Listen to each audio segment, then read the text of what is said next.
সম্মানিত এভরিওয়ান, এই মুহূর্তে এমন একজন মানুষের বাড়িতে আমি অবস্থান করতেছি যাকে আপনারা সবাই চিনেন, যিনি রণাঙ্গনে 1971 সালে যুদ্ধে অংশগ্রহণ করেছিলেন সশরীরে। এই দেশটাকে পাকিস্তানি হানাদার থেকে রক্ষা করার জন্য যার অবদান ছিল অনস্বীকার্য, এটা বলার মতো না। তারই পাশাপাশি বাদাঘাট বাজারে দীর্ঘদিন ওষুধের ব্যবসার সাথে জড়িত ছিলেন, আর ওষুধের ব্যবসার সাথে জড়িত থাকা অবস্থায় অনেকের সাথে সম্পর্ক গড়ে উঠেছিলেন বিভিন্নভাবে।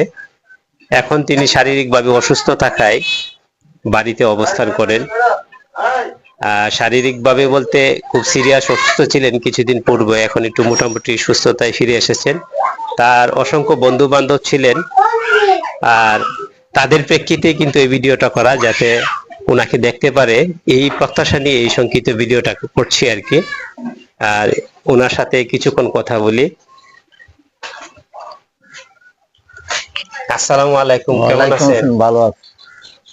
এখন আপনার শারীরিক অবস্থা কিরকম? মোটামুটি। কিছুদিন আগে তো বেশি অসুস্থ ছিলেন। আর এই যে 1971 সালে যে যুদ্ধের সাথে জড়িত ছিলেন, তখনকার কোন স্মৃতি মনে পড়ে কিনা আপনি? বর্ষরা এসব ভিন্ন জায়গাতে অবস্থান করছি। ভালো। আপনি উইথ ক্যাম্প না কোনটা এটার পাশে? উইথ ক্যাম্প গুলো উপরে উপরে আছিল ওইটা, ইন্ডিয়ার ভিতরে। ইন্ডিয়ার ভিতরে। আপনি পরবর্তীতে তো ব্যবসার সাথে জড়িত আছেন, ওষুধের বাজারে ব্যবসার সাথে জড়িত আছিলেন। আর ব্যবসা তো শেষ করে দিয়েছেন। ব্যবসা কতদিন হয়েছে? প্রায় মুক্তিবাহিনী অংশ নিয়েছে পর থেকে সক্রিয়ভাবে। এটা কত একটা একই নাম। আপনার এই যে যুদ্ধের সময় আপনার সাথে সঙ্গী হিসাবে বেস্ট সঙ্গী কেন আছেন? সুরুজ মিয়া আছেন, মারা গেছে। আবু বকর হাদি আছে বর্তমানে জীবিত। গোলাপাড়া এরা আপনার সঙ্গী হিসাবে আছে। অ্যাডভোকেট গোলাম মোস্তফা। এখন তো আপনার যে শরীরের কন্ডিশন, এটা তো প্রতিনিয়ত চেঞ্জ হইতেছে, যে কোনো সময় চেঞ্জ হয়ে যাইতেছে। এই মুহূর্তে আপনার যে সঙ্গী আছেন, যারা আপনার সাথে যারা যুদ্ধে অংশগ্রহণ করেছিলেন, এবং ব্যবসায়িক সম্পর্কে অনেক মানুষের সাথে ব্যবসায়িক সূত্রে অনেক মানুষের সম্পর্ক ছিল, তাদের উদ্দেশ্যে আপনি কিছু বলতে চান কিনা, এটা যদি বলতেন।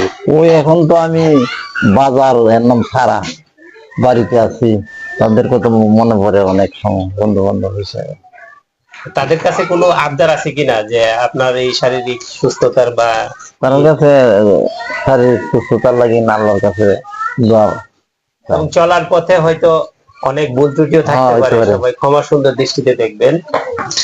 আর বার্ধক্যজনিত কারণে কিন্তু প্রতি মুহূর্ত শরীরের অবস্থা কন্ডিশন চেঞ্জ হয়ে আর কি, পরিবর্তন হয়।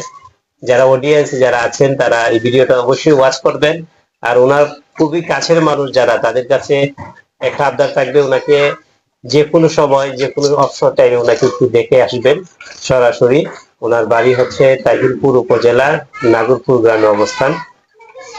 ওনাকে দেখতে আসলে সরাসরি এখানে আসতে পারেন। সবাইকে অসংখ্য ধন্যবাদ। তারই পাশাপাশি ওনার জন্য দোয়া করবেন, যাতে বাকি সময়টা উনি সুস্থতা অনুভব করে